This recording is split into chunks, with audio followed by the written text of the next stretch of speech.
Today on the Check-In, China's surveillance classroom. You can check out the Check-In on Tuesdays and Thursdays, and don't miss the big show with Dr. Elizabeth Rade and myself each and every Friday. And listen, thanks to the folks at EduAid. We're so grateful for their support. You can learn more at eduaid.ai. This is from China Talk, Lily Ottinger in early April. The original article title is China's AI Education Experiment. 3 takeaways. First, behavior tracking as mental health screening and looking for engagement. So schools in China are now using high-tech surveillance to look past outward behavior and attempt to diagnose the internal psychological state of students. This movement seeks to use facial recognition to identify learners who may be struggling with focus or engagement, or even spot clinical mental health challenges. The article puts it this way: pilot schools in China are already using AI to grade children's artwork, monitor their facial expressions during lectures, and screen them for psychological problems.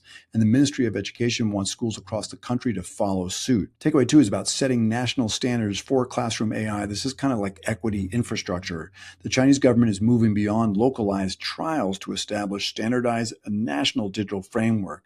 This transition signals that the state intends to codify how AI should behave and be integrated into the life of every student. Hey, before we get to the third takeaway, just want to say again, thanks to the folks at EduAid. You can learn more at eduaid.ai, EduAid 3.0, all sorts of new stuff, including grade level evaluators, classroom-ready graphic organizers, and a whole host of tools that you can use to turn your good ideas into great lessons. And listen, you can use code ChatEDU at checkout to get 50% off of EduAid.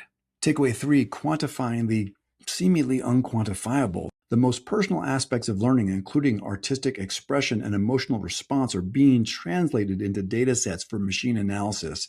This shift suggests that the state views machine learning as a more reliable judge of human experience than traditional observation. I mean, that's the article's take. I don't know that we know that 100%, but still, trying to measure creativity and student engagement, interesting, right?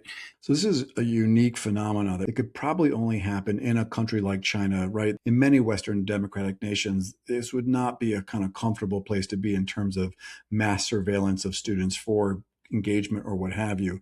Interestingly, right, some of the pushback against the Alpha School experiment that's happening all over the United States has been about the fact that those cameras are running, looking really for engagement and motivation during the 2-hour morning kind of hyper AI accelerated block. But the idea that this is used at scale across the country would be hard to digest here in the United States. Certainly the motivations are clear, right? They want to have an equitable playing field. They want to have a common infrastructure and a common set of tools. So you can see the upside, but it'll be fascinating to watch how this evolves, because clearly countries are moving in very different directions with the technology. That's where we are. We'll keep the conversation going. Let us know what you think. And thanks again to the folks at EduAid. Check out the Check-In Tuesday and Thursday, and don't miss the big show with Dr. Elizabeth Rade and myself each and every Friday.